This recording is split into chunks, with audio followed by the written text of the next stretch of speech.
بسم اللہ الرحمن الرحیم رب اشرح لی صدری ویسر لی امری واحلل عقدۃ من لسانی یفقہوا قولی۔ تمام دیکھنے اور سننے والوں کو راجہ بلاول کا سلام۔ سب سے پہلے آج آپ کو بتاتا چلوں پروگرام سوال تو پوچھوں کا آغاز باقاعدہ طور پر ماؤنٹین میڈیا ہاؤس کے پلیٹ فارم سے کرنے جا رہا ہوں۔ اس پروگرام کا مقصد آپ کو آزاد کشمیر کے جو سیاسی بدلتے موسم ہیں ان کے حوالے سے بتاتا چلوں کہ آزاد کشمیر میں جو آئے روز سیاست میں ہلچل سی مچ چکی ہے، جس میں چند ہی روز قبل آپ دیکھ سکتے ہیں وزیر اعظم آزاد کشمیر جو سابق سردار تنویر الیاس خان تھے، ان کی نااہلی ایک بہت بڑا سوالیہ نشان ہے۔ آزاد کشمیر کی تاریخ میں پہلی مرتبہ کوئی وزیر اعظم نااہل ہوا، وہ سردار تنویر الیاس خان تھے۔ سردار تنویر الیاس خان کو نااہل کیوں کیا گیا؟ سردار تنویر الیاس خان نے عدلیہ مخالف چند ایسے بیانات دیے جس پر ہائی کورٹ نے انہیں نااہل کیا تھا، لیکن ہائی کورٹ سے انہوں نے معافی بھی طلب کی، لیکن ہائی کورٹ نے انہیں معاف نہ کیا، جس کے بعد وہ اپنی درخواست لے کر سپریم کورٹ کے پاس گئے، اور سپریم کورٹ نے بھی ہائی کورٹ کے اسی فیصلے کو برقرار رکھتے ہوئے سردار تنویر الیاس خان کو نااہل قرار دیا۔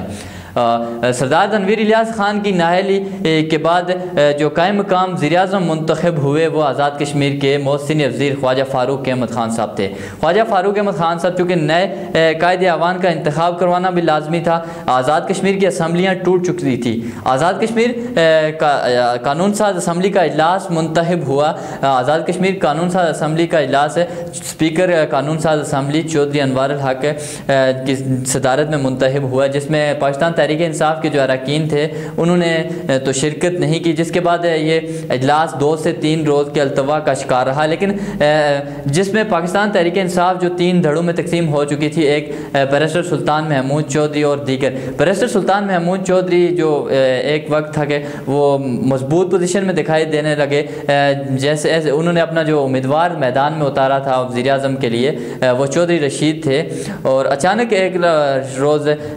آزاد کشمیر قانون ساز اسمبلی کا اجلاس رات کے آخری پہر منعقد ہوتا ہے، جس میں نئے قائد اعوان کا انتخاب ہوتا ہے، اور بلا مقابلہ جو وزیر اعظم منتخب ہوتے ہیں چودھری انوار الحق ہے، جو کسی کے وہم و گمان میں بھی نہیں تھے کہ وہ آزاد کشمیر کے وزیر اعظم منتخب ہوں گے۔ انہوں نے اپنی تقریر کے دوران گفتگو کرتے ہوئے کہا کہ میں آزاد حیثیت سے وزیر اعظم منتخب ہوا ہوں، نہ کہ کسی پارٹی کی جانب سے، نہ پاکستان تحریک انصاف کی جانب سے اور نہ ہی مسلم لیگ نون اور دیگر پارٹیوں کی جانب سے۔ اور انہوں نے مزید یہ کہا ابھی تک جو ان کے وزیر اعظم کے عہدے کے حلف اٹھانے کے بعد جو کابینہ کے اراکین ہیں موجودہ وہ ابھی تک 3 ہیں۔ آج کا پروگرام اپنے اختتام کو پہنچا۔ ہمارے اگلے پروگرام میں آزاد کشمیر کی حکومت پہ ہی بات ہوگی، ہمارے ساتھ جڑے رہیے گا۔ اپنے میزبان راجہ بلاول کو دیجیے اجازت، اللہ نے کے بان۔